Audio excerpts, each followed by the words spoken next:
Hello दोस्तों, आज जो मैं आपको कहानी सुनाने जा रही हूँ ये कहानी है भूतिया डायन के टब की। तो चलिए दोस्तों देखते हैं भूतिया डायन के बाथटब की कहानी। एक बार की बात है, किसी गांव में चंपक नाम का एक आदमी अपनी पत्नी के साथ रहता था।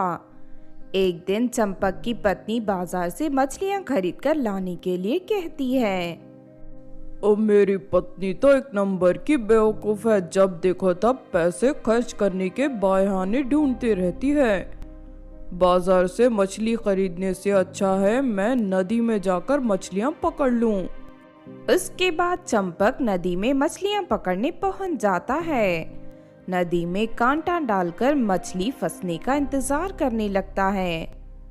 थोड़ी देर के बाद चंपक को अपने कांटे में कोई भी चीज महसूस होती है। चंपक जोर लगाकर कांटे को खींचने लगता है, लेकिन तभी देखता है कि उसके कांटे में बड़ा सा सोने का टब फंसा हुआ है। अरे वाह, ये तो कमाल हो गया, इतना बड़ा सोने का टब है। भगवान, आज मेरी किस्मत खुल गई। उसके बाद चंपक उस टब को अपने घर ले जाता है। फिर शाम होते ही चंपक टब में नहाने चला जाता है।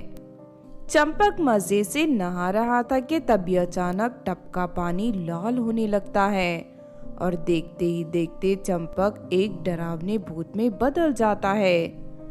उसके बाद चंपक बाथरूम की खिड़की से कूदकर बाहर चला जाता है। और मुझे भूख लगी है, मुझे इंसानी मांस खाना है। तभी चंपक को एक आदमी दिखाई देता है। चंपक फौरन उस आदमी को पकड़ लेता है। अरे मर गया रे, अचानक ये भूत कहाँ से आ गया। ए भूत, छोड़ मुझे। अब तू मुझसे बचकर कहीं नहीं जा सकता, मुझे तेरा मुलायम मांस खाना है। अगर तू शांत रहेगा तो मैं तुझे आसान मौत दूंगा, वरना मैं तुझे तड़पा तड़पा कर मार डालूंगा। अरे नहीं नहीं, मुझे कुछ मत करो, मैंने तुम्हारा क्या बिगाड़ा है। अरे कोई मुझे इस भूत से बचाओ। इस तरह आदमी जोर जोर से चिल्लाने लगता है। तभी चंपक अपने नुकीले नाखूनों से उस आदमी पर हमला कर देता है। देखते ही देखते चंपक उस आदमी को सीने से फाड़कर उसे जान से मार देता है। उसके बाद चंपक उस आदमी का मांस खाकर वहां से अपने घर लौट जाता है। घर पहुंचते ही चंपक अपने असली रूप में आ जाता है और चुपचाप बिस्तर में। अरे ये अचानक तुम्हारे मुंह में खून कहाँ से लग गया? और मुझे नहीं पता ये खून कहाँ से आया। इतना कहकर चंपक टॉवल से खून पोंछ लेता है। चलो छोड़ो, मैं तुम्हारे लिए चाय लेकर आती हूँ, तुम्हारे ऑफिस जाने का समय हो गया है। उसके बाद चंपक की पत्नी उसे चाय देती है। चाय पीकर चंपक घर से बाहर निकल जाता है, लेकिन ऑफिस जाने के बजाय वो गांव के पास वाले शमशान में जाकर अपना समय बिताने लगता है। यहाँ कितनी शांति है, यहाँ आकर मुझे कितना सुकून मिल रहा है। फिर रात होते ही चंपक अपने घर लौट जाता है और हमेशा की तरह अपनी पत्नी के साथ खाना खाकर बिस्तर में सोने चला जाता है।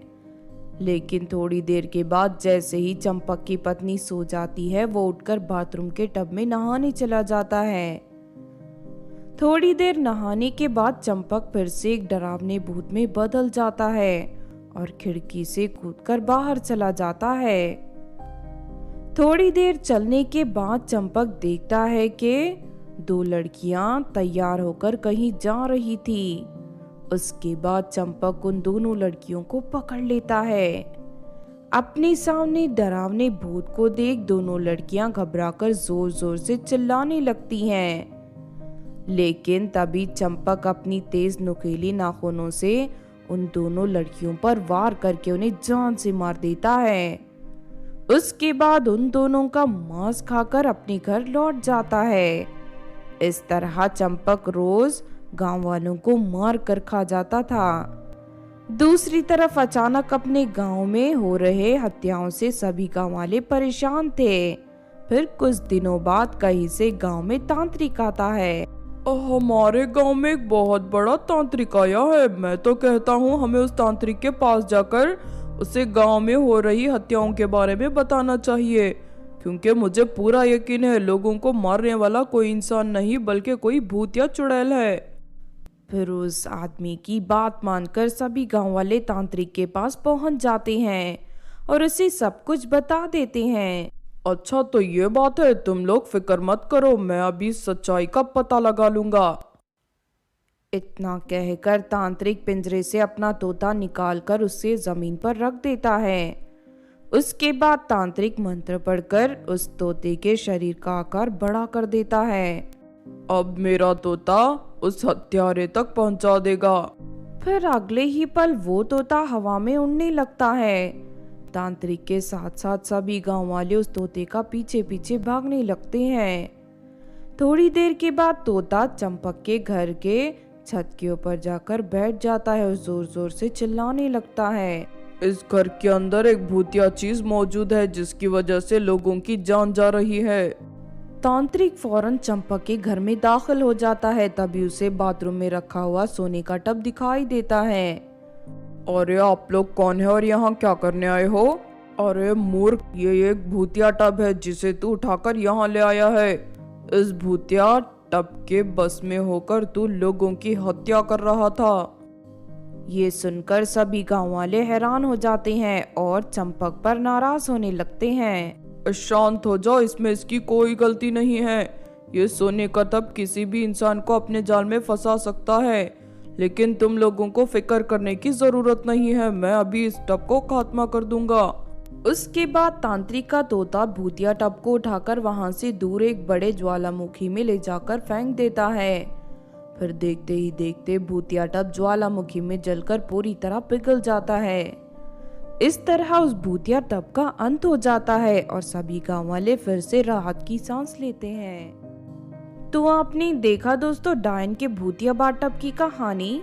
इस कहानी से हमें ये सीख मिलती है कि लालच में पड़कर किसी अनजान चीज को उठाकर अपने घर नहीं लाना चाहिए, क्योंकि ऐसा करना खतरनाक हो सकता है और हम बड़ी मुसीबत में फंस सकते हैं। अगर ये कहानी आपको अच्छी लगी हो तो ज़रूर लाइक करें और हमारे चैनल को सब्सक्राइब भी कर लें।